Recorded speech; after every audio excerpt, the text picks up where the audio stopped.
During my residency in OBGYN, I had a couple of patients that I saw that I put them on a little bit of medication to help them ovulate, and they both got pregnant, and I was their friend for life, and I thought that's kind of cool.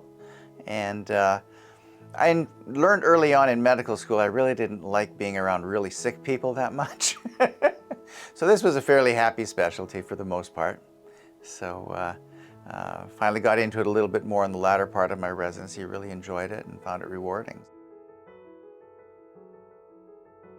Really on the technology end, when I started in this field, when I was training, in vitro fertilization had really been only around for less than 10 years.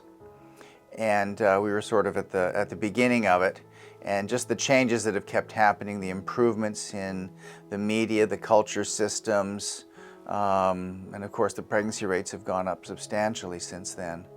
And now we're dealing with actually looking at the genetics of embryos, really being able to tell which ones have the potential for producing a baby. So that's been a big advance.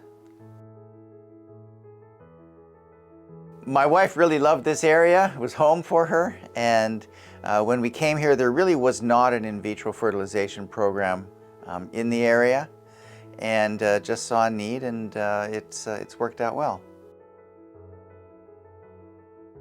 I love helping couples start families. A lot of people don't realize it who've not old enough to have children yet, but having children is one of the most significant life events that you'll ever experience. And I'm a Christian. I really believe that the way we really understand how much God loves us is to have kids. You can do your kids can do anything to you. You still love them, and the only reason you love them is because they're your kids.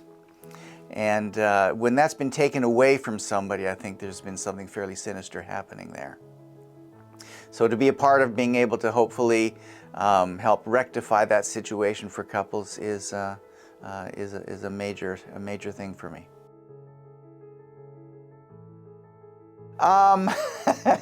I have 6 kids, so they take up a lot of my time. They're growing, but I'm getting some grandchildren now, so that's fun.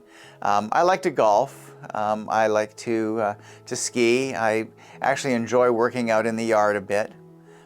So those are my main hobbies and interests. I like to travel. We were in Israel, actually got out of Israel just a few days before the October 7 attack. But yeah, I've been to Israel, I've been to Europe a couple of times. It's been fun to travel around and see some history and places that you've read about and seen on videos and things. You can pick them out later and say, oh, I've been there. Yeah, so that's fun. I want them to feel cared for, to be loved. I want them to understand the love of God while they're here. I want them to go through this experience and say, no matter what the outcome, this was a good experience. I'm glad I came.